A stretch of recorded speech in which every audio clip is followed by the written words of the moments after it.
नमस्कार दोस्तों, आप सबका मेरे YouTube channel AVS study show पर स्वागत है। दोस्तों, हम लोग समीक्षा अधिकारी, सहायक समीक्षा अधिकारी के विगत वर्षों में पूछे गए वर्षों में जो परीक्षाएं हुई थी उनमें पूछे गए प्रश्नों को देख रहे हैं। तो उसी श्रृंखला में आज हम देखेंगे मौर्य साम्राज्य से आए हुए प्रश्नों को। तो मौर्य साम्राज्य से जो पहला प्रश्न पूछा गया है वो है आपका कि गुजरात चंद्रगुप्त मौर्य के साम्राज्य में सम्मिलित था, यह प्रमाणित होता है। प्रश्न है कि गुजरात चंद्रगुप्त मौर्य के साम्राज्य में सम्मिलित था, यह कहाँ से प्रमाणित होता है। तो ऑप्शन दिया है, यह प्रमाणित होता है आपके ग्रीक विवरणों से, रुद्रदामन के जूनागढ़ शिलाभिलेख से, जैन परंपरा से, या जो है कि अशोक के स्तंभलेख द्वितीय से। तो इसका जो सही उत्तर है वो है आपका ऑप्शन बी। ऑप्शन बी मतलब रुद्रदामन के जूनागढ़ शिलालेख से जो है कि ये डिसाइड होता है कि चंद्रगुप्त मौर्य के साम्राज्य में गुजरात जो है कि सम्मिलित था। तो दोस्तों, इस प्रश्न के बारे में और आप जान लीजिए। इस प्रश्न से संबंधित जो और तथ्य आपके काम आ सकते हैं वो ये है कि जो रुद्रदामन का जूनागढ़ अभिलेख, रुद्रदामन के जूनागढ़ अभिलेख से दोस्तों बहुत सवाल बनता है। तो अभी फ़िलहाल आप इसके बारे में कि गुजरात से क्या संबंध है रुद्रदामन के जूनागढ़ अभिलेख। तो रुद्रदामन के जूनागढ़ शिलालेख में जो है वो आनर्त और सौराष्ट्र प्रदेश में चंद्रगुप्त मौर्य के प्रांतीय राज्यपाल पुष्यगुप्त के द्वारा जो है कि सिंचाई हेतु बांध के निर्माण का उल्लेख मिलता है। किसके लिए सिंचाई हेतु जो है कि बांध के निर्माण का उल्लेख मिलता है, सौराष्ट्र में उल्लेख मिलता है, जिससे यह सिद्ध होता है कि पश्चिम भारत का यह भाग जो है कि मौर्य साम्राज्य में सम्मिलित था। अब रुद्रदामन का जो ये जूनागढ़ अभिलेख है इसके बारे में और भी बातें पूछी जाती है। रुद्रदामन के जूनागढ़ अभिलेख कि यह किससे संबंधित है और कब का है यह, और भी तथ्य इसके बारे में। तो आप इसके बारे में और भी तथ्य दोस्तों, सबसे पहले तो आपको ये पता होना चाहिए कि रुद्रदामन जो है कि किस वंश का शासक था। रुद्रदामन जो है कि यह शक शासक था। रुद्रदामन शक शासक था और इसका जो यह अभिलेख है वह अभिलेख 150 ईस्वी का है, जो कि संस्कृत भाषा में लिखा गया है। और इसकी जो काव्य शैली है, ये अभिलेख जो है कि काव्य शैली का प्रथम प्रयास है, जिसे कि चंपू शैली भी कहा जाता है। मतलब कि यह अभिलेख चंपू शैली में उल्लिखित है और संस्कृत भाषा में है। ये तो हमने आपको बता ही दिया। फिर एकमात्र यह अभिलेख है जिसमें जो है कि चंद्रगुप्त मौर्य और अशोक का नाम जो है कि साथ साथ मिलता है। तो ये सबसे बड़ी विशेषता, इसके बारे में आप जानते रहिएगा कि रुद्रदामन के जूनागढ़ अभिलेख एकमात्र ऐसा अभिलेख है जिसमें चंद्रगुप्त मौर्य और अशोक का नाम जो है कि साथ साथ मिलता है। और मौर्य काल में जो सुदर्शन झील का भी हमने व्याख्या में आपको बताया, सुदर्शन झील की जानकारी मिलती है। मौर्य काल में निर्मित सुदर्शन झील की जानकारी जो है कि इसी अभिलेख से मिलती है।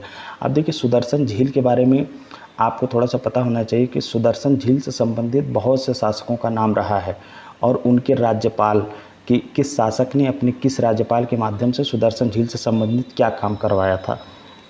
तो आप लोग नोट डाउन कर लीजिएगा, ये बहुत ही महत्वपूर्ण तथ्य है कि रुद्रदामन का ये जूनागढ़ अभिलेख से जो झील की जानकारी मिलती है, सुदर्शन झील की, उसमें जो है कि सबसे पहले मिलता है कि चंद्रगुप्त मौर्य जो है वो अपने राज्यपाल पुष्यगुप्त वैश्य से जो है कि सुदर्शन झील का निर्माण करवाता है।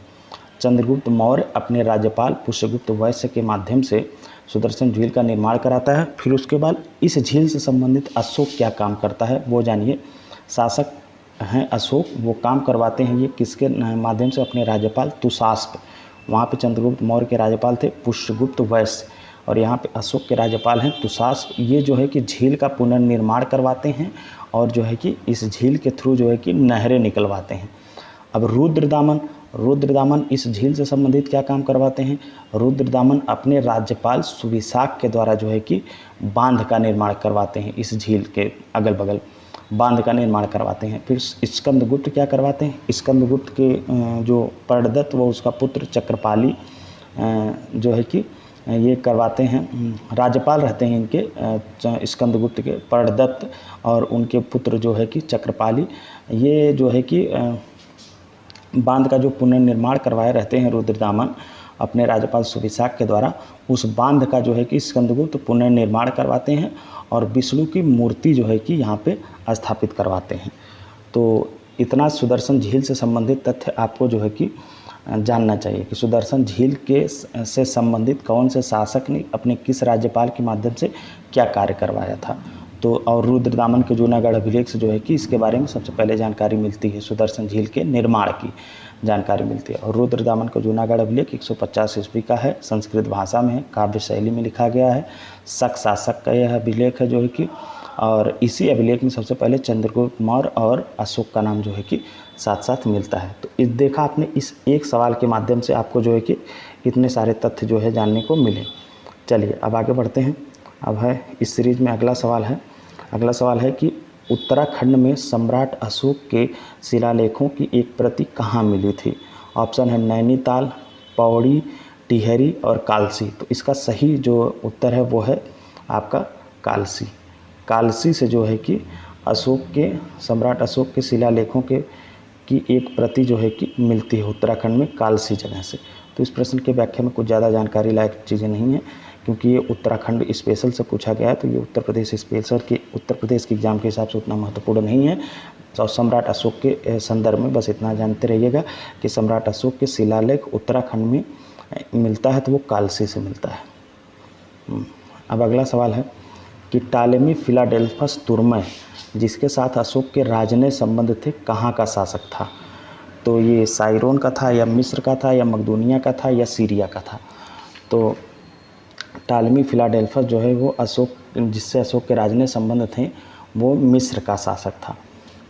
मौर्य साम्राज्य अशोक के जो है कि 13वें शिलालेख से यह ज्ञात होता है कि अशोक के 5 यवन राजाओं से जो है कि मैत्रीपूर्ण संबंध थे। कितने यवन राजाओं से?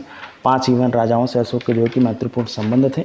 तो उन 5 राजाओं के नाम आप जान जाइए और वो कहाँ के राजा थे वो, ये तथ्य जो है कि आप नोट डाउन कर लीजिए कि उनमें जो पहला शासक का नाम है वो है अंतियोक। अंतियोक जो है कि सीरिया का राजा था।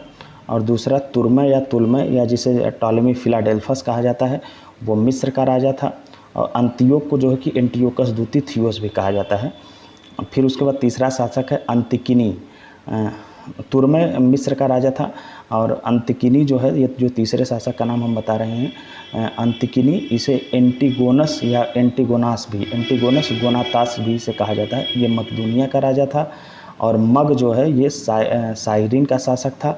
और अलिक सुंदर या जिसे अलेक्जेंडर साइरस भी कहा जाता है, ये एपीरस का राजा था। तो अशोक के 13वें शिलालेख से जो 5 पड़ोसी शासकों से उनके राजनय संबंध की जानकारी मिलती है, तो उनमें ये 5 शासक हैं। एक बार मैं फिर से पुनः 5 शासक और वो कहाँ के थे उनका नाम मैं बता रहा हूँ। तो पहले शासक हैं अंतियोक या एंटियोकस द्वितीय थियोस जिन्हें कहा जाता है, ये सीरिया के राजा थे। और तुलमै या जिसे टॉलेमी फिलाडेल्फस द्वितीय भी कहा जाता है, ये मिस्र का राजा था। और अंतिकिनी या एनिकिनी एंटीगोनस गोनातास ये जो है कि मकदूनिया के राजा थे। और मग साइरिन के राजा थे। और अलिक सुंदर या अलेक्जेंडर एपाइरस भी जिन्हें कहा जाता है, ये एपीरस के राजा थे। तो देखा आपने, इस एक सवाल के माध्यम से आपको जो है कि इतने सारे तथ्यों को जानने का मौका मिला। अब अगला सवाल है कि निम्नलिखित में से किस स्रोत में उल्लिखित है कि प्राचीन भारत में दास्तां नहीं थी। ऑप्शन है आपका अर्थशास्त्र, मुद्रा राक्षस, मेगास्थनीज की इंडिका और वायुपुराण। तो इसका जो सही जवाब है वो है आपका मेगास्थनीज की इंडिका। मेगास्थनीज की इंडिका से यह जानकारी मिलती है कि स्रोत में जो है कि मेगास्थनीज की इंडिका से यह जानकारी मिलती है कि प्राचीन भारत में दास्तां प्रचलित नहीं थी। अब देखिए, ये जो चारों यहाँ पे चारों पांचों नाम दिए हैं आपको, अर्थशास्त्र, मुद्रा राक्षस और मेगास्थनीज की इंडिका, फिर आगे है वायुपुराण। वायुपुराण का मौर्य साम्राज्य के जो है कि उससे स्रोत से संबंध नहीं है। तो मौर्य साम्राज्य की जानकारी के लिए जो है कि कुछ स्रोत हैं जिनसे जो है कि मौर्य साम्राज्य के बारे में जो है जानकारी मिलती है। तो उन स्रोतों के बारे में आपको जो है कि जानना चाहिए और उन स्रोतों से संबंधित तथ्यों से जो है कि सवाल भी बनता है। तो उन स्रोतों में आप पहला स्रोत जो है विकल्प में भी दिया है वही अर्थशास्त्र। अर्थशास्त्र के बारे में आपको जानना चाहिए। ये मौर्य साम्राज्य के बारे में अर्थशास्त्र से बहुत जानकारी मिलती है कि इसके लेखक कौन थे और मौर्य साम्राज्य में मौर्य साम्राज्य के समय कौन कौन सी चीज़ें थी, कैसे क्या था, तो इसके बारे में जो है कि अर्थशास्त्र से जानकारी मिलती है। तो अर्थशास्त्र के बारे में आप जानिए, अर्थशास्त्र है क्या। अर्थशास्त्र जो है ये राजनीति पर आधारित उपलब्ध सबसे प्राचीन ग्रंथ है। सबसे पहले तो यही पूछा जाता है कि अर्थशास्त्र में कौन सी विषय वस्तु है, तो इसमें राजनीति है। क्या है, राजनीति शास्त्र पर यह आधारित है। और इसके जो रचनाकार हैं वो है कौटिल्य, जिनका मूल नाम कई मिलते हैं, जिनमें से इनके मूल नाम से ही सवाल बनता है। अर्थशास्त्र के रचनाकार, इनका नाम जो है कि विष्णुगुप्त भी मिलता है, और इनके बचपन का नाम अजय मिलता है। और इनके जो अन्य नाम मिलते हैं वो है चाणक्य, विष्णुगुप्त, पच्छिल स्वामी, अजेय, अंगुल, दामूल इत्यादि। तो इनके कुछ जो चर्चित नाम हैं जो कभी प्रश्न के माध्यम से परीक्षाओं में पूछे गए हैं, तो उनके नामों से जो है कि सवाल बनता है, क्योंकि अर्थशास्त्र जैसी रचना के जो है कि रचनाकार हैं। और कौटिल्य की पर्सनल लाइफ से भी कभी कभी परीक्षाओं में सवाल बनते हैं।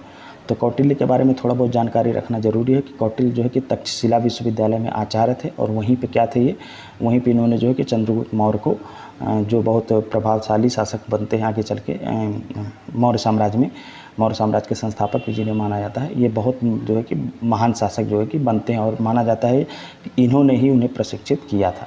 चंद्रगुप्त मौर्य का जो प्रधानमंत्री व प्रधान पुरोहित जो है कि यही नियुक्त हुए थे, और बिंदुसार के शासन के प्रारंभ तक जो है इस पद पर बने रहते हैं।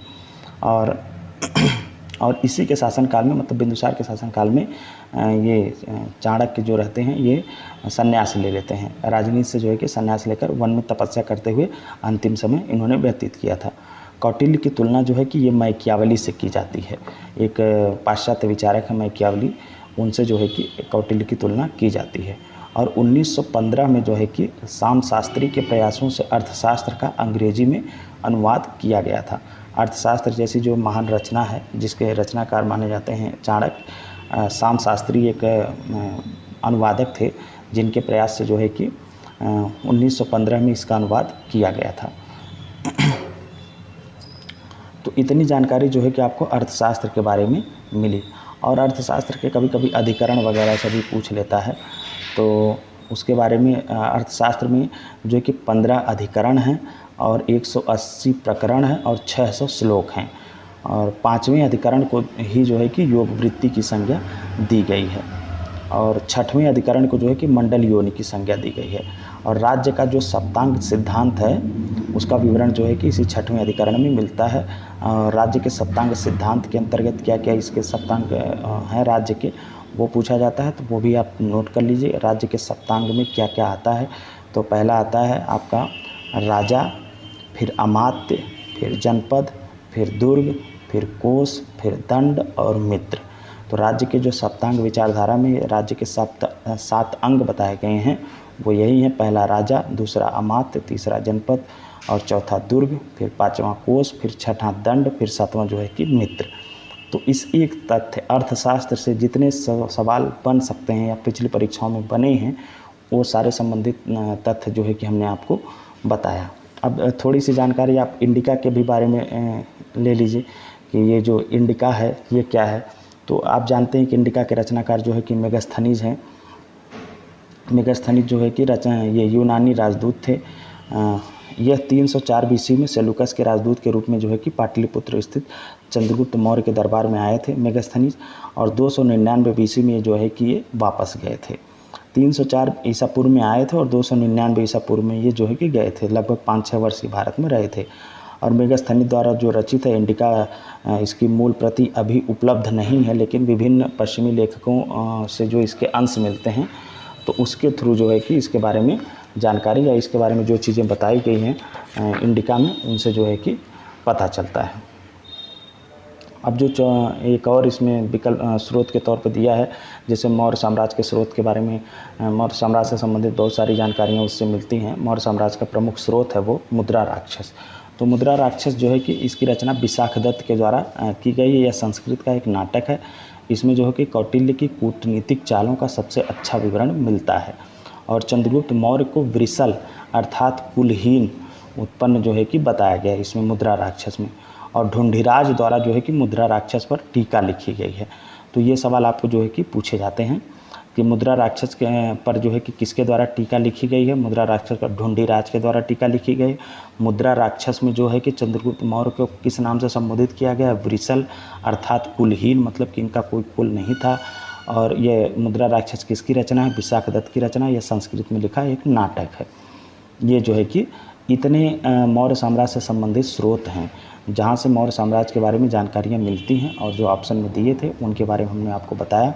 और कुछ स्रोत हैं जिनसे जो है कि मौर्य साम्राज्य के बारे में जानकारी मिलती है, जैसे जैन ग्रंथ हैं, बौद्ध ग्रंथ हैं, कथा सरित सागर हैं और बृहत कथा मंजरी है। तो इनके बारे में भी आप जानकारी आपको होना चाहिए। तो कथा सरित सागर के बारे में जानिए कि कथा सरित सागर जो मौर्य साम्राज्य के स्रोत के रूप में जिसे जो है कि जाना जाता है, तो इसके रचनाकार सोमदेव हैं कथा सरित सागर के। इसी तरह से जो है कि बृहत कथा मंजरी के जो रचनाकार हैं वो हैं क्षेमेंद्र। और जैन ग्रंथ के बारे में, तो जैन ग्रंथ जो है कि कल्पसूत्र और कल्पसूत्र है और परिशिष्ट पर्वन। तो कल्पसूत्र की रचना जिससे जो है कि मौर्य साम्राज्य के बारे में जानकारी मिलती है। तो कल्पसूत्र के रचनाकार हैं भद्रबाहु और परिशिष्ट पर्वन के रचनाकार हैं हेमचंद्र राय। और ये जो जैन ग्रंथ है इनमें जो है कि चंद्रगुप्त मौर्य को मौर्य क्षत्रिय बताया गया है। कौन से जैन ग्रंथ? इन दो जैन ग्रंथों कल्पसूत्र और परिशिष्ट पर्वन में। इसी तरह से जो है कि बौद्ध ग्रंथ वे बौद्ध ग्रंथ जहाँ से जो है कि मौर्य साम्राज्य के बारे में जानकारी मिलती है। तो दीपवंश, महावंश, दिव्यावदान और बौद्ध साहित्य, इनसे जो है कि मौर्य साम्राज्य के विषय में जानकारी मिलती है। बौद्ध साहित्य में चंद्रगुप्त मौर्य को जो है कि शाक्य क्षत्रिय बताया गया है। और अभी आपने देखा कि जैन ग्रंथ में क्या बताया गया था? मौर्य क्षत्रिय। और बौद्ध ग्रंथ में क्या बताया गया है? शाक्य क्षत्रिय बताया गया है। तो इस एक सवाल से जो है कि आपको इतने सारे तथ्य जो है कि जानने को मिले। अब बढ़ते हैं अगले सवाल की तरफ। अगला सवाल है आपका क्वेश्चन नंबर 5। यहाँ पे नंबरिंग नहीं हुआ क्योंकि एक छोटा सा सवाल था, तो जिसकी वजह से नंबरिंग गड़बड़ा गई है, वो रिपीटेड था। देखिए, निम्नलिखित में से किसमें पुनर्विवाह वर्जित है? पुनर्विवाह वर्जित बताया गया है किस साहित्य में, कि किस मतलब कि ये जो यहाँ पे दिया गया है जातक में या मनुस्मृति में, किस स्रोत में जो है कि पुनर्विवाह जो है वर्जित माना गया है? इनमें से दिए गए किस स्रोत में? जातक में या मनुस्मृति में या याज्ञवल्क्य में या अर्थशास्त्र में? तो इसमें जो है कि मनुस्मृति सही विकल्प है। मनुस्मृति में जो है कि पुनर्विवाह को जो है कि वो वर्जित माना गया है।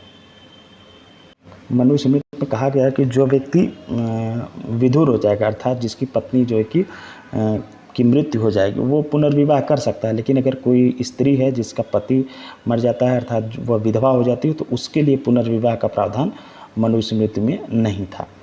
चलते हैं अगले, बढ़ते हैं सवाल अगले की तरफ। अगला सवाल है आपका, पूछा गया है 2 सूचियाँ दी गई हैं, उनका मिलान करने को दिया गया है। और ये शायद इनके नामों से, उपनामों से जो है कि ये सवाल बना है। चंद्रगुप्त के सामने दिया है पियदसी, और बिंदुसार के सामने दिया है सैंड्रोकोट्स, और अशोक के सामने दिया है अमित्रघात, और चाणक्य के सामने दिया है आपका विष्णुगुप्त। देखिए, चंद्रगुप्त का जो नाम मिलता है वो स्रोतों में मिलता है। चंद्रगुप्त का नाम सैंड्रोकोट्स क्या मिलता है? सैंड्रोकोट्स। और अशोक का नाम मिलता है आपका देवानाम पियदसी, तो पियदसी मिलता है। फिर चाणक्य का विष्णुगुप्त, अभी हमने आपको इंटरप्रिटेशन में जो है कि व्याख्या करते हुए सवालों में बताया था। बच रहा है बिंदुसार। बिंदुसार का नाम मिलता है अमित्रघात। तो इस तरह से अगर हम मैच कराएंगे तो आपका ए आ रहा है ए से 2, ए से 2 2 विकल्प हैं आपके अभी लड़ाई में, फाइट में 2 विकल्प हैं। विकल्प है आपका ए और बी, और ए का 2, बी का आप देखिए, बी का बिंदुसार अमित्रघात, तो बी का 3, ए का 2, बी का 3, और ऑप्शन ए और ऑप्शन बी दोनों भी समानांतर चल रहे हैं। फिर अशोक, अशोक के सामने पियदसी, मतलब सी का 1, ए का 2, बी का 3, सी का 1। तो इस तरह से आपका विकल्प जो है कि सी इज़ राइट, विकल्प सी आपका सही है। और चाणक्य का विष्णुगुप्त, चाणक्य का विष्णुगुप्त, डी का 4। चलिए अब बढ़ते हैं अगले सवाल की तरफ।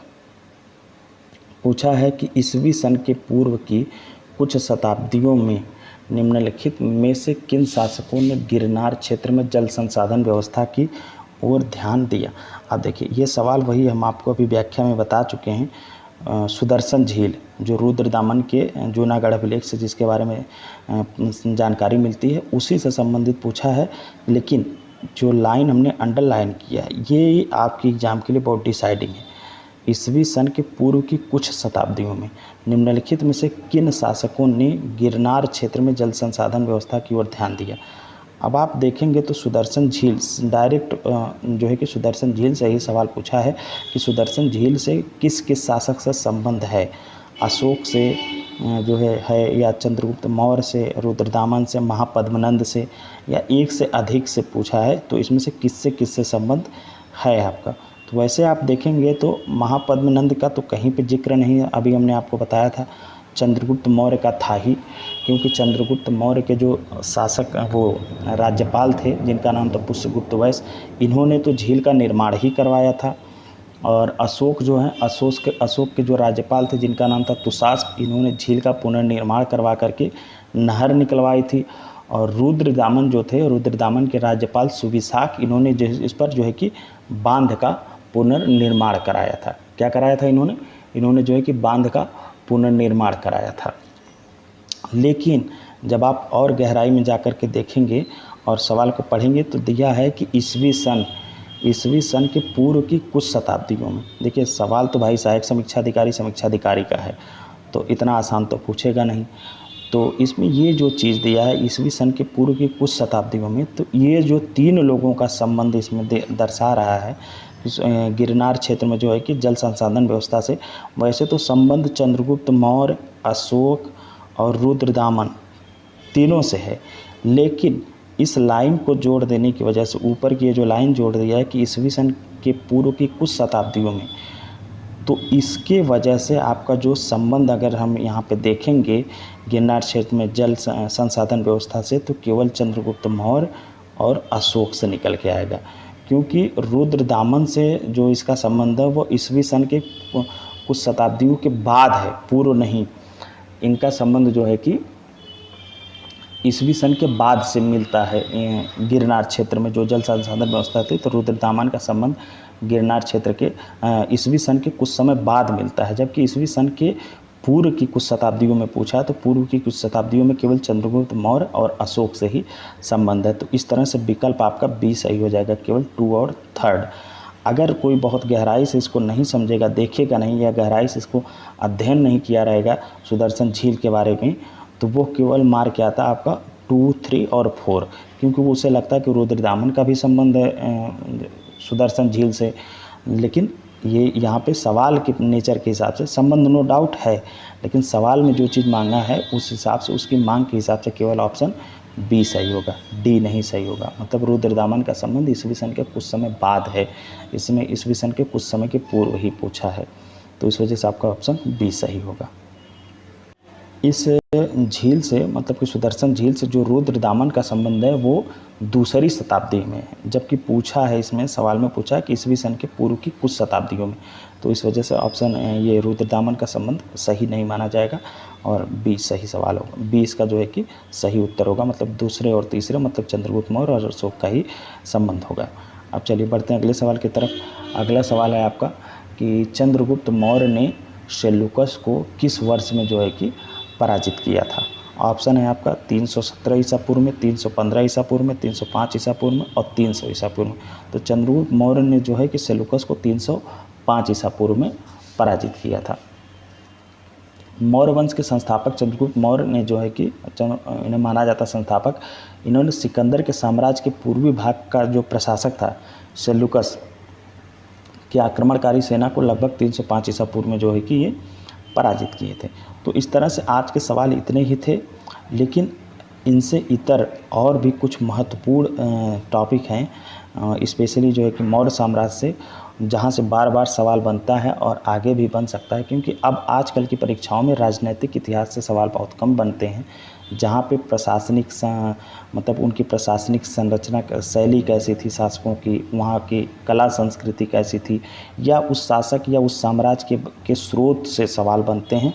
तो यहाँ पे हम जो है कि अशोक के जो अभिलेख हैं जहाँ से बहुत सवाल बनते हैं, उन अभिलेखों का जो मैटर मैंने आपको देना वो अच्छे से समझा, तो उनके बारे में थोड़ा सा चर्चा करते हैं। अशोक के जो अभिलेख हैं, अशोक के अभिलेख जो है कि 4 भागों में बटे हुए हैं, बृहद शिलालेख, लघु शिलालेख, स्तंभ लेख और लघु स्तंभ लेख। तो इन्हीं चारों का हम लोग जो है कि अध्ययन करेंगे। तो चलिए शुरू करते हैं। देखिए 1750 ईस्वी में टी फाइन थेलर ने इसकी जो है कि खोज की थी। 1750 ईस्वी में किसने खोज की थी अशोक के शिलालेखों के? टिफैन थेलर ने जो है कि खोज की थी। और देखिए थोड़ा जूम करते हैं। 1835 ईस्वी में जो है कि जेम्स प्रिंसेप ने इन्हें पढ़ा था पहली बार। तो ये भी सवाल पूछा जाता है कि अशोक के शिलालेखों को किसने सबसे पहले पढ़ा था? तो जेम्स प्रिंसेप ने पढ़ा था 1835 ईस्वी में। इन्होंने सर्वप्रथम दिल्ली टोपरा स्तंभ लेख पढ़ा था। और स्तंभ लेखों में भी कौन सा स्तंभ लेख सबसे पहले पढ़ा था? तो दिल्ली टोपरा जो इनका स्तंभ लेख है उसको इन्होंने सबसे पहले पढ़ा था, जिसमें वर्णित है देवनामपीय। जिसमें वर्णित जो देवनामपीय शब्द था उसका संबंध श्रीलंका के राजा तिस्स से जोड़ते हुए इन्हें तिस्स का अभिलेख बताया था। जेम्स प्रिंसेप ने इन्हें जो है कि इस अभिलेख में जो देवनामपीय उनका नाम मिलता है, देवनामपीय, उसका संबंध इन्होंने जो है कि श्रीलंका के शासक जो राजा थे तिस्स से जोड़ते हुए इसे जो है कि तिस्स का अभिलेख समझा था। लेकिन 1915 में कर्नाटक के मास्की स्थान से प्राप्त लघु शिलालेख में अशोक पढ़े जाने के बाद 1915 में ये पूछा जाता है कि किस अभिलेख में सबसे पहले अशोक का नाम जो है कि क्लियर हुआ, स्पष्ट हुआ उसके अभिलेखों से।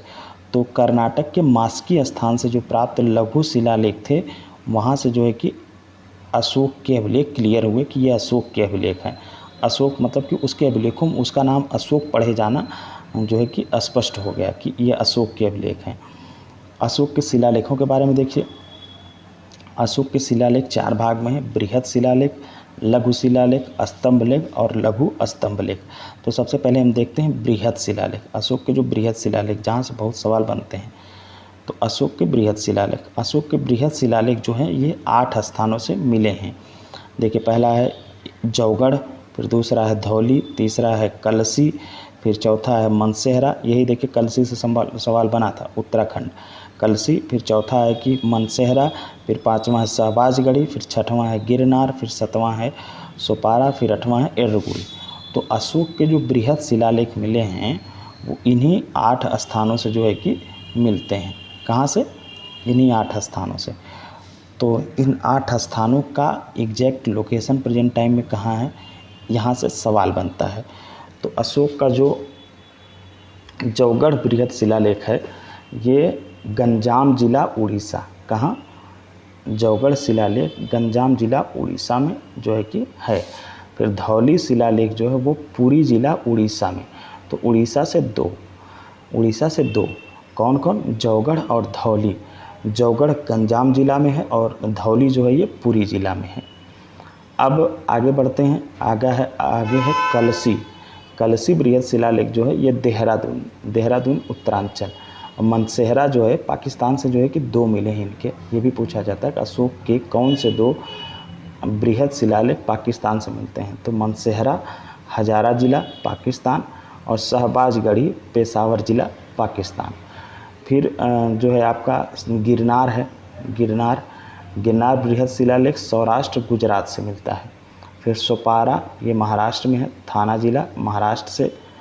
और एर्रगुड़ी जो है ये कुर्नूल जिला आंध्र प्रदेश से। तो इस तरह से आपने देखा कि अशोक के जो 8 बृहद शिलालेख हैं वो इन 8 स्थानों से मिलते हैं। अब इन जो ये 8 स्थान से जो मिले हैं शिलालेख, इनके बारे में थोड़ा देखते हैं कि जो जौगढ़ का जो शिलालेख है बृहद शिलालेख ये 3 पाषाण खंडों पर जो है कि उत्कीर्ण है। देखिए अशोक के जो 8 शिलालेख मिले हैं प्रत्येक शिलालेख पर जो है कि 14 बातें बताई गई हैं।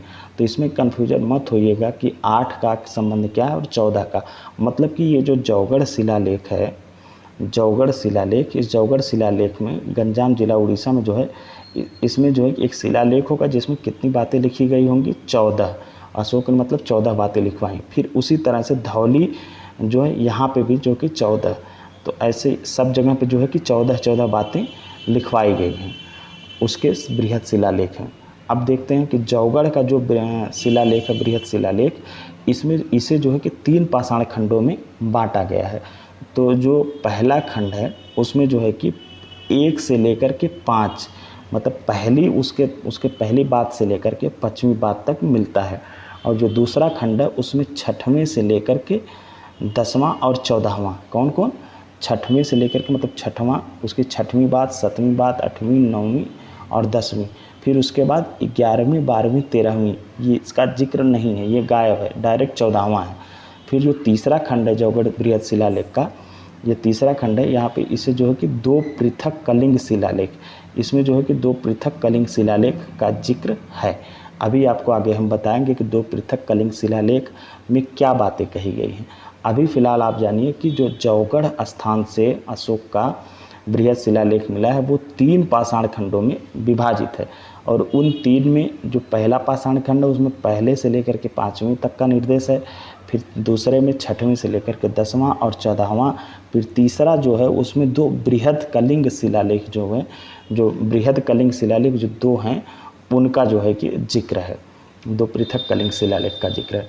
फिर आगे है मनसेहरा, मनसेहरा जो आपने देखा हजारा ज़िला पाकिस्तान, तो ये भी जो है कि 3 भागों में डिवाइड है, ये भी जो है कि 3 भागों में डिवाइड है मनसेहरा वाला।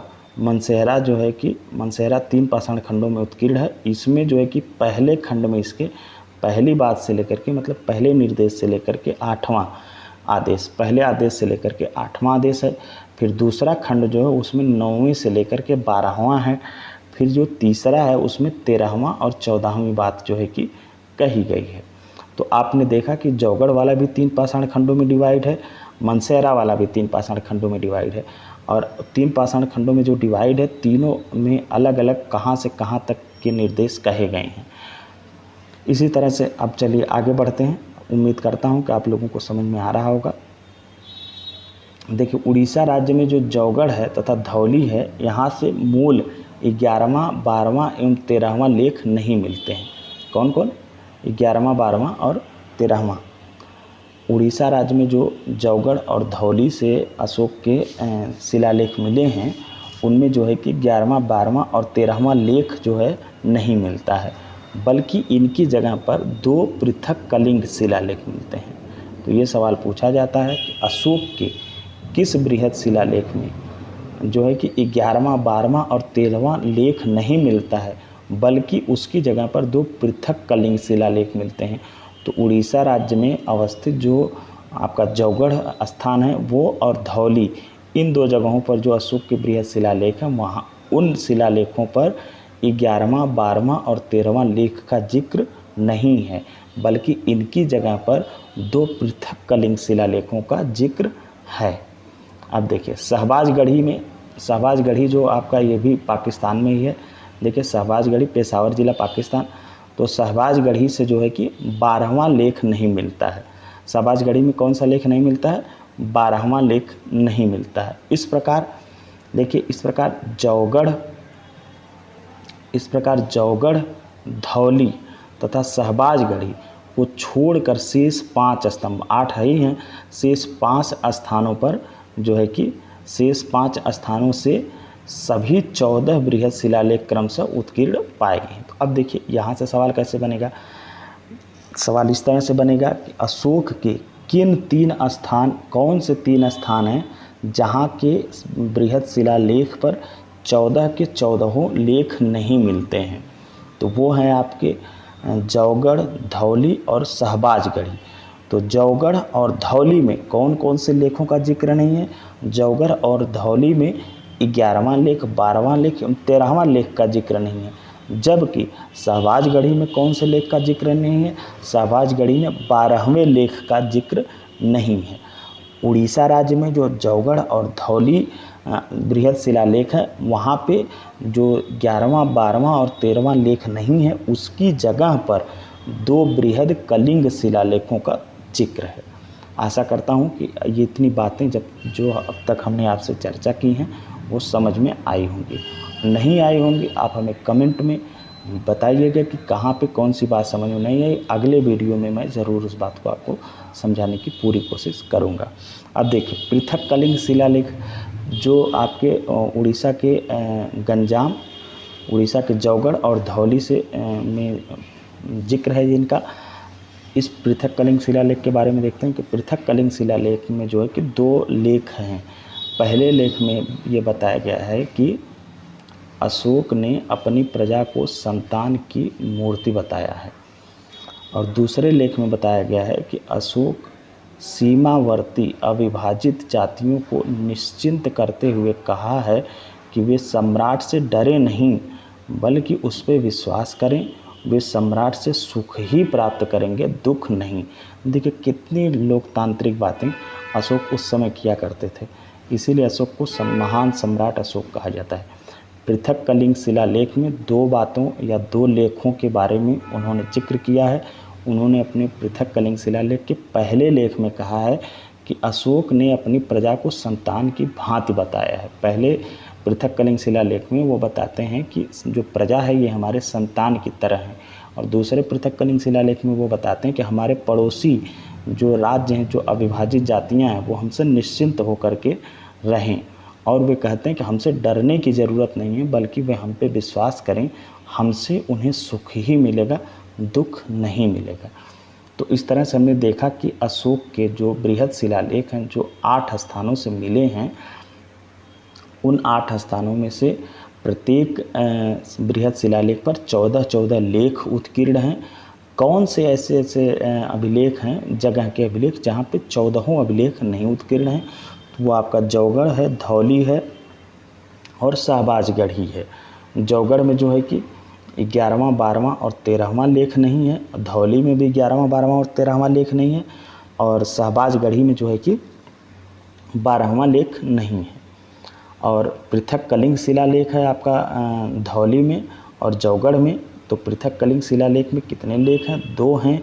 पहले लेख में अशोक कहते हैं कि प्रजा हमारी संतान की तरह है। दूसरे में कहते हैं कि हमारी जो अविभाजित जातियां हैं सीमावर्ती, उनसे हमसे उन्हें डरने की ज़रूरत नहीं है, वे हम पे विश्वास रखें, वो हमसे सुख के अलावा दुख नहीं पाएंगे।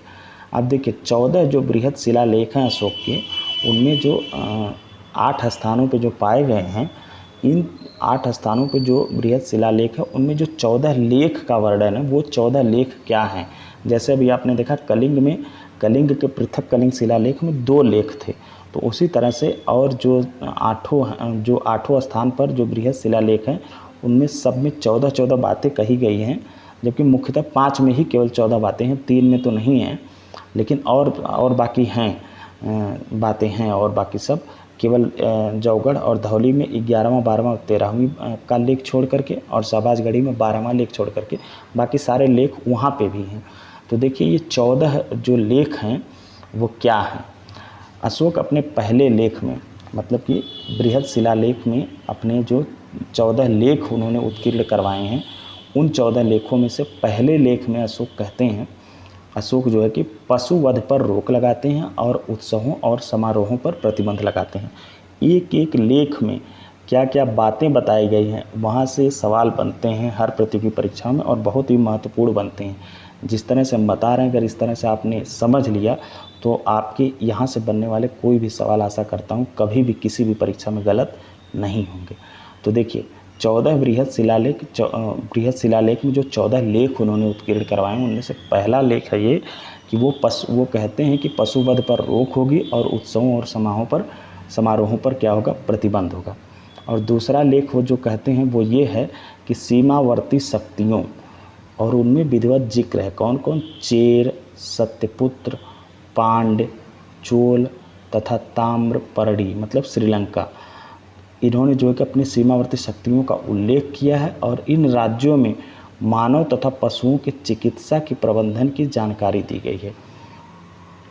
यहाँ आज तो लोग इंसानों की चिकित्सा के प्रबंधन की चिंता नहीं कर पा रहे हैं, व्यवस्था नहीं कर पा रहे हैं। उस समय अशोक जो है कि पशुओं के चिकित्सा के लिए जो है कि चिंता कर रहे थे, प्रबंधन कर रहे थे। तो कितने दूरदर्शी और कितने महान सम्राट थे अशोक। चलिए अब देखते हैं कि तीसरे लेख में वो क्या कहते हैं। राज्याभिषेक के 12वें वर्ष वो एक आदेश जारी करते हैं, और युक्त, प्रादेशिक तथा रजुक को प्रति 5वें वर्ष, ये उनके अधिकारियों के नाम हैं, युक्त, प्रादेशिक और रजुक। इनको वो कहते हैं कि प्रति 5वें वर्ष राजकीय दौरे पर जाना होता था इन्हें, और इस दौरे को वो क्या कहा जाता था? अनुसंधान, अनुसंज्ञान या अनुसंधान, ऐसे कुछ है। बाद में मैं इसको आपको बता दूंगा, क्लियर नहीं हो पाया यहाँ पे। तो अनुसंयान जो है कि ये इनके अधिकारी युक्त, प्रादेशिक और रजुक प्रति 5वें वर्ष जो है कि राजकीय दौरे पर जाते थे, तो उस दौरे को अनुसंयान कहा गया है। चौथे लेख में ये कहते हैं कि युद्ध द्वारा विजय, या मतलब जिसको भेरी घोष कहते हैं, युद्ध द्वारा विजय के स्थान पर धम्म विजय की नीति अपनाने की बात ये करते हैं अशोक। मतलब कहते हैं कि युद्ध से कोई चीज़ जीतने से अच्छा है कि धम्म के मार्ग पर चल करके उस चीज़ को जीता जाए। अब देखिए 5वें लेख में अशोक क्या कहते हैं। अशोक 5वें लेख में ये बताते हैं कि राज्याभिषेक, अशोक के 5वें लेख में ये बताया गया है कि राज्याभिषेक के 13वें वर्ष नवीन अधिकारियों के रूप में धम्म महामात्रों के नियुक्त किए जाने की जानकारी दी गई है। देखिए कौन से नए अधिकारी पूछा जाता है कि अशोक के किस लेख में धम्म महामात्रों के नियुक्ति के बारे में जानकारी मिलती है, तो 5वें शिलालेख में, 5वें लेख में जो है कि धम्म महामात्र जैसे अधिकारी की नियुक्ति की बात होती है। और राज्याभिषेक के कौन से वर्ष, 13वें वर्ष। चलिए अब आगे बढ़ते हैं 6वें लेख में। देखिए 6वें लेख में अशोक क्या बताते हैं, क्या दर्शाए हैं, क्या लिखे हैं, क्या उत्कीर्ण कराए हैं कि प्रतिवेदकों या मतलब सूचनादाताओं को निर्देश दिया है कि वे किसी भी समय जनता की भलाई के कार्यों के संदर्भ में उसे सूचित करें। मतलब चाहे वह कैसी भी समय हो, चाहे रात हो, दिन हो, किसी भी समय अगर प्रजा को कोई तकलीफ़ हो रही है तो वो हमें सूचित करें। ये अपने 6वें लेख में जो है कि अशोक के इस बात का जिक्र है। अब देखिए 7वें लेख में क्या है। 7वें लेख में कामना व्यक्त की गई है कि सभी संप्रदायों को मानने वाले लोग सभी स्थानों पर रह सकें, क्योंकि सभी आत्मसंयम और हृदय की पवित्रता चाहते हैं। देखिए 7वें लेख में अशोक ये उत्कीर्ण कराए हैं कि कामना व्यक्त की गई है कि सभी संप्रदायों को मानने वाले लोग सभी स्थानों पर रह सकें, क्योंकि सभी आत्मसंयम और हृदय की पवित्रता चाहते हैं। अब देखिए 8वें लेख में क्या है। 8वें लेख में राज्याभिषेक के 10वें वर्ष, यहाँ से सवाल एकदम डायरेक्ट पूछता है कि कौन सा वर्ष उन्होंने कौन सा काम किया। तो राज्याभिषेक के 10वें वर्ष में बोधगया से धम्म यात्रा किए जाने का उनका जो है कि विवरण मिलता है। कहाँ से, बोधगया से धम्म यात्रा करने का विवरण मिलता है। और 9वें लेख में धम्म मंगल को श्रेष्ठ बताया। उन्होंने क्या बताया, धम्म मंगल को श्रेष्ठ। और 10वें लेख में वो कहते हैं कि व्यर्थ की ख्याति और गौरव की निंदा करते हुए धम्म नीति को श्रेष्ठ बताया है। उन्होंने व्यर्थ की ख्याति मतलब उपलब्धि और गौरव की निंदा करते हुए जो है कि धम्म नीति को श्रेष्ठ बताया है। और 11वें लेख में वो कहते हैं कि धम्म दान को सर्वश्रेष्ठ बताया गया है। धम्म दान को 11वें लेख में सर्वश्रेष्ठ बताया गया। 12वें लेख में बताया गया कि सभी धर्मों की सारवृत्ति पर जोर दिया गया है। जो सभी धर्म है उसके सारवृत्ति पर जोर दिया गया। और 13वां जो लेख है, जो इसे कलिंग लेख भी माना जाता है, क्योंकि इसमें कलिंग में जो युद्ध किए थे, जिसके बाद माना जाता है कि उसमें अपार जनसंहार हुआ था बहुत बड़े पैमाने पर, जिसे देख करके अशोक का हृदय परिवर्तित हो गया। फिर वो हिंसा का मार्ग छोड़ करके धम्म के मार्ग पर चल पड़ते हैं, और वहीं से फिर वो बुद्ध के धम्म को अपनाते हैं और उसको जो है कि आत्मसात करके अपना राज चलाते हैं। तो 13वां लेख जो ये सबसे बड़ा लेख है। इसमें जो है कि कलिंग युद्ध की जानकारी मिलती है। 1 लाख लोग जिसमें मारे गए और 1.5 लाख लोगों के बंदी बनाए जाने की बात का पता चलता है। और कलिंग नरसंहार पर पश्चाताप इन्होंने व्यक्त किया है। और शिलालेखों को उत्कीर्ण कराने का उद्देश्य बताते हुए कहा है कि मेरे आगे की पीढ़ियाँ युद्ध नीति को त्याग करके धम्म की नीति का पालन करें। देखिए कितनी दूरदर्शी और कितने सुलझे हुए राजा का गुण है अशोक के अंदर। वो कहते हैं कि युद्ध का रास्ता त्याग करके धम्म के रास्ते पर चलिए। और इसमें जो है कि 5 विदेशी शक्तियों का उल्लेख मिलता है। अभी जो हमने प्रश्न कराते वक्त आपको बताया था कि 13वें लेख में जो इनकी 5 जो है कि विदेशी शक्तियों का जिक्र मिलता है। यहाँ भी मैं उनके नाम को पढ़ दे रहा हूँ। अंतियोग सीरिया के राजा थे, एंटियोकस द्वितीय। और तुर्मै मिस्र का राजा, टॉलमी द्वितीय फिलाडेल्फस। सवाल इन्हीं से बना था कि ये इनके राजनय संबंध थे फिलाडेल्फस द्वितीय से, वो किस जगह के थे। वो जो है कि मिस्र के राजा थे, तुर्मै। और अंतिकिन मेसिडोनिया के राजा थे। मग, यहाँ पे मगा लिख दिया गया है, मग ये उत्तरी अफ्रीका में जो है कि सेरीन के राजा थे। और अलिक सुंदर एपीरस के राजा थे। अलेक्जेंडर भी जिन्हें कहा जाता है। अब देखिए 14वें लेख में क्या उत्कीर्ण कराया गया है कि राजधानी पाटलिपुत्र के अधिकारियों को प्रति 5वें वर्ष तथा उज्जैनी व तक्षशिला के अधिकारियों को प्रति 3रे वर्ष जो है कि राजकीय दौरे पर जाने की जानकारी मिलती है। तो हमने देखा कि अशोक के जो बृहद शिलालेख हैं 8 स्थानों से मिले हैं और सभी शिलालेखों पर केवल 3 को छोड़ दिया जाए तो हर पर 14 लेख उत्कीर्ण कराए गए हैं। और वो कौन कौन से हैं, उन लेखों में क्या कहा गया, एक एक लेख से सवाल बनता है। तो आशा करता हूँ आप लोग वीडियो को कई बार देख करके इसको बहुत अच्छे से तैयार कर लेंगे, दोहराने की ज़रूरत नहीं है। तो हम बढ़ते हैं आगे। देखिए बृहद शिलालेख के बारे में हमने पढ़ लिया, 8 जगह से मिले और हर स्थान पर 14 लेख उत्कीर्ण हैं। अब देखते हैं लघु शिलालेख। ये बृहद शिलालेखों के पूरक माने जाते हैं और इनमें जो है कि लेखों की संख्या निश्चित नहीं है। सर्वाधिक जो है कि लघु शिलालेख कहाँ से मिलते हैं, कर्नाटक से। वैसे 6 प्रांतों से जो है कि मिलते हैं। 6 प्रांतों में कौन कौन, मध्य प्रदेश, कर्नाटक, राजस्थान, उत्तर प्रदेश और बिहार। मध्य प्रदेश, कर्नाटक, राजस्थान, उत्तर प्रदेश और बिहार से। तो मध्य प्रदेश में देखिए कहाँ कहाँ से मिलते हैं। मध्य प्रदेश गुर्जरा, दतिया जिला, यहाँ पे जो है कि अशोक नाम मिलता है। यहाँ का जो लघु शिलालेख है गुर्जरा का, दतिया जिला में स्थित, यहाँ पे इनका नाम जो है कि अशोक मिलता है। और रूपनाथ से मिला है और सारोमारो से मिला है और पनगुरिया, यहाँ पे इनके जो है कि लघु शिलालेख हैं। कहाँ कहाँ, मध्य प्रदेश में गुर्जरा में, रूपनाथ में, सारोमारो में और पनगुरिया में। और मध्य प्रदेश के किस लघु शिलालेख में जो है कि अशोक का नाम अशोक मिलता है, तो गुर्जरा, जो कि दतिया जिला में है। अब देखते हैं कर्नाटक। आपने देखा था कि मास्की पहली बार इसी अभिलेख से क्लियर होता है कि अशोक के शिलालेख हैं। अभी हमने उत्तर कराते वक्त आपको बताया था, MCQ कराते वक्त। देखिए मास्की, कर्नाटक में मास्की से इनके लघु शिलालेख मिलते हैं, नेत्तूर से और उडेन गोलक से। तीनों स्थानों पर नाम जो है कि इनका क्या मिलता है, अशोक। कर्नाटक के जो अभिलेख हैं मास्की, नेत्तूर और उडेनगोलम, यहाँ पे जो है कि इनका नाम, इनके अभिलेखों में इनका नाम मिलता है अशोक। और मध्य प्रदेश के किस एक जगह पे के अभिलेख में उनका नाम अशोक मिलता है, तो गुर्जरा। अब देखिए राजस्थान के भाबरू से जो है कि इनका लघु शिलालेख मिला है। और बौद्ध धर्म के त्रिरत्न बुद्ध, धम्म तथा संघ के प्रति श्रद्धा व्यक्त की गई है इसमें।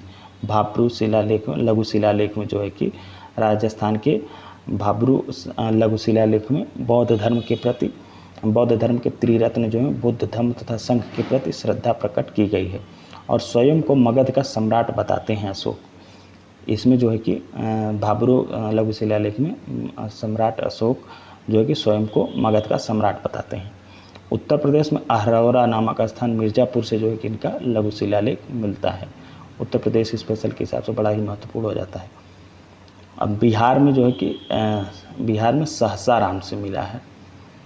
तो इनके लघु शिलालेख के बारे में जो है कि इतनी जानकारी थी। अब देखिए इसी तरह से इनके स्तंभ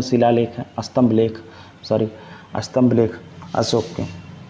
तो अशोक के स्तंभ लेख जो हैं ये 7 स्थानों से इनकी संख्या जो है कि 7 है और ये 6 स्थानों से मिलते हैं। अशोक के अशोक के जो है कि स्तंभ लेख 7, इनकी संख्या 7 है और 6 स्थानों से मिलते हैं। तो कौन कौन से 6 स्थान से मिलते हैं, दिल्ली टोपरा और दिल्ली मेरठ, इलाहाबाद, रामपुरवा, लौरिया नंदन और लौरिया अरराज। कहाँ कहाँ से इनके स्तंभ लेख मिलते हैं, इनके स्तंभ लेख हैं आपके दिल्ली टोपरा, दिल्ली मेरठ, इलाहाबाद कौशाम्बी, रामपुरवा, लौरिया नंदनगढ़ और लौरिया अरराज। तो जो है कि इतने 6 स्थानों से जो है कि इनके 7 स्तंभ लेख जो है कि मिले हैं। दिल्ली टोपरा के बारे में ये तथ्य है, अशोक ने टोपरा हरियाणा में स्थापित कराया था।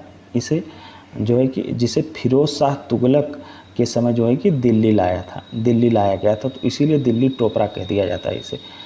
टोपरा में इस स्तंभ लेख को अशोक ने जो है कि टोपरा, जो कि हरियाणा में पड़ता है, वहाँ पे स्थापित कराया था। लेकिन जब भारत में दिल्ली सल्तनत के अंतर्गत एक शासक हुए थे तुगलक वंश के, फिरोज शाह तुगलक, जिनका नाम था, उन्होंने जो है कि इस टोपरा अभिलेख को, टोकरा स्तंभ लेख को, टोपरा स्तंभ लेख को उठा करके लेके चले आए थे दिल्ली। तो इसीलिए इसे क्या कहा जाता है, इस स्तंभ लेख को दिल्ली टोपरा। और इसमें जो है कि चौहान राजपूत शासक भीसल देव का उल्लेख मिलता है। किसका उल्लेख मिलता है? चौहान शासक जो है कि भीसल देव का उल्लेख मिलता है। केवल इस पर ही, मतलब कि दिल्ली टोपरा स्तंभ लेख पर ही 7 अभिलेख उत्कीर्ण पाए गए हैं। अन्य 5 स्थानों से जो प्राप्त पाषाण स्तंभों पर 7वां लेख नहीं मिलता है। मतलब कि 6 स्थान से मिले हैं, लेकिन केवल यही दिल्ली टोपरा जो है, इसी पर 7 लेख उत्कीर्ण हैं। बाकी 5 पर जो है कि 7वां लेख उत्कीर्ण नहीं है। जैसे वहाँ पे आपने देखा था बृहद शिलालेख में कि जो है कि 8 स्थानों से मिले थे, लेकिन 5 स्थानों पर ही 14 लेखों का जिक्र था। बाकी 3 स्थानों पर 14 लेख नहीं थे, पूरे के पूरे 14 नहीं थे। और आगे देखते हैं कि जो अगला जहाँ से स्तंभ लेख मिला है वो मिला है दिल्ली मेरठ से फिरोज शाह तुगलक द्वारा मेरठ से दिल्ली लाया गया था। जैसे उसे टोपरा से दिल्ली लाया था फिरोज शाह तुगलक, तो उसका नाम रख दिया गया दिल्ली टोपरा। तो इसको जो है कि मेरठ से दिल्ली लाता है, तो इसका नाम जो जाना जाता है, इसे दिल्ली मेरठ के नाम से जाना जाता है।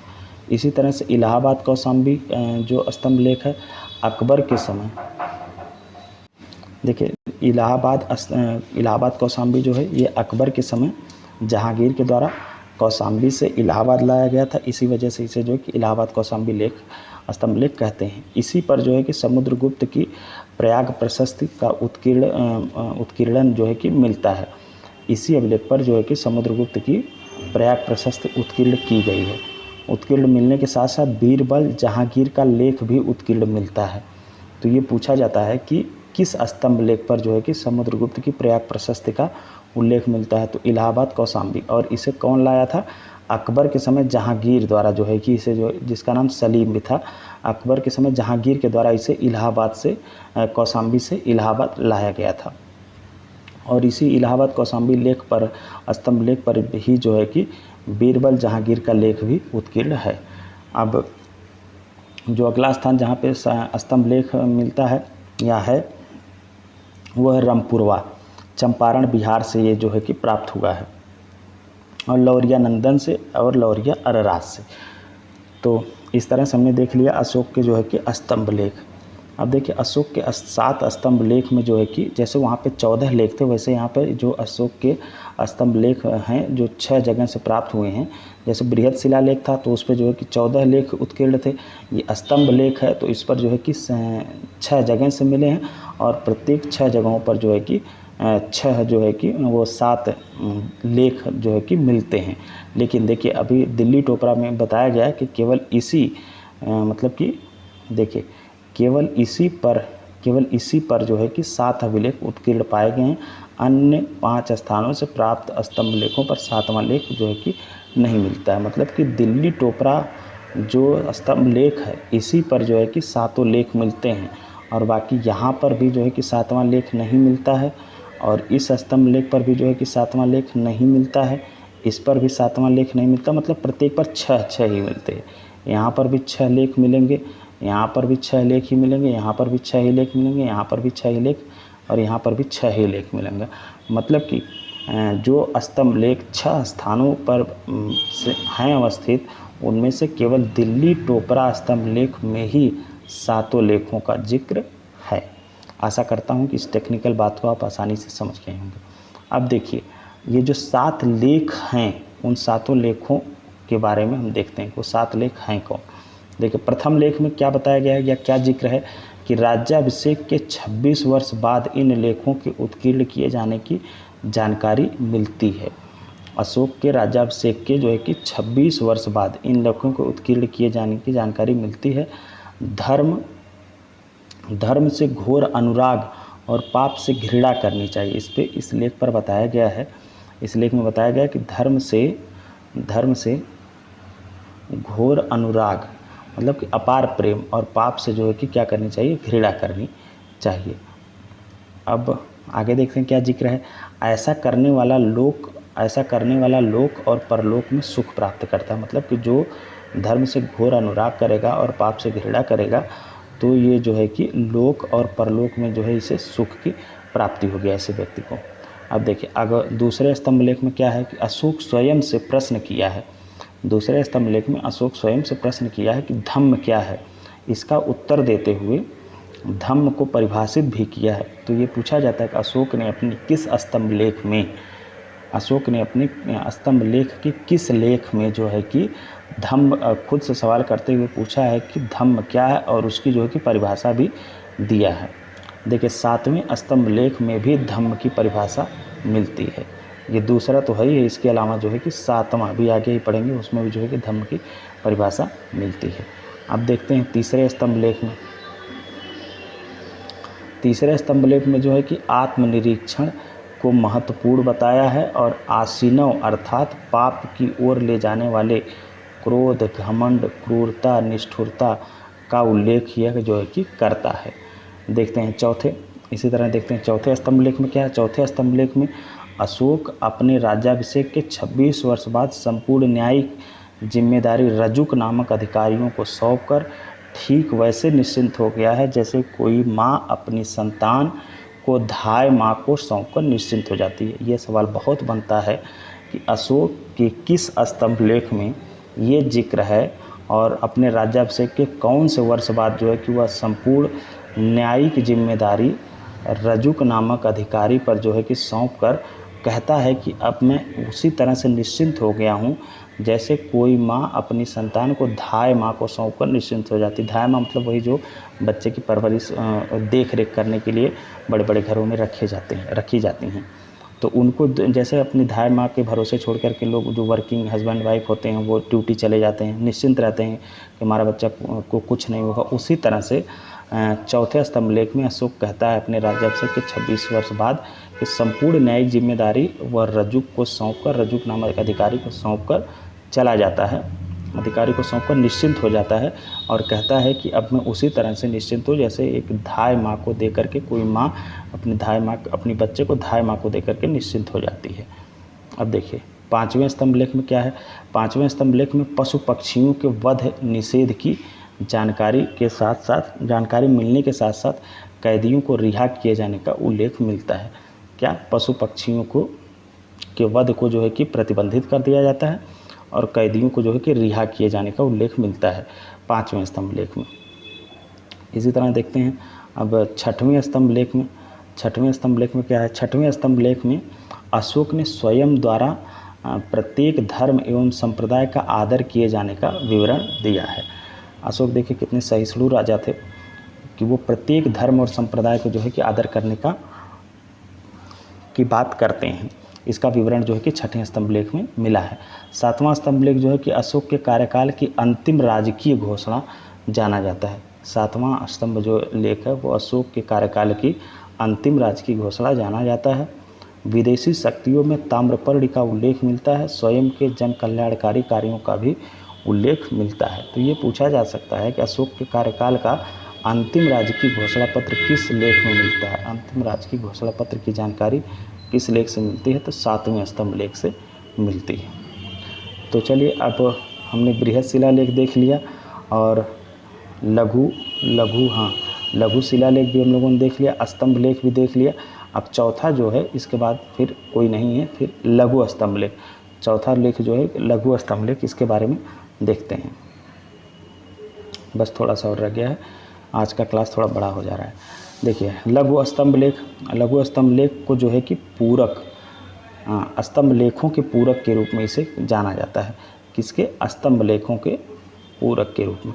अभी आपने देखा था कि बृहद शिलालेख के पूरक के रूप में किसे जाना जा रहा था। देखिए बृहद शिलालेखों के पूरक के रूप में, ऐसे कनेक्शन करके पढ़ना चाहिए। ये बृहद शिलालेखों के पूरक थे। कौन?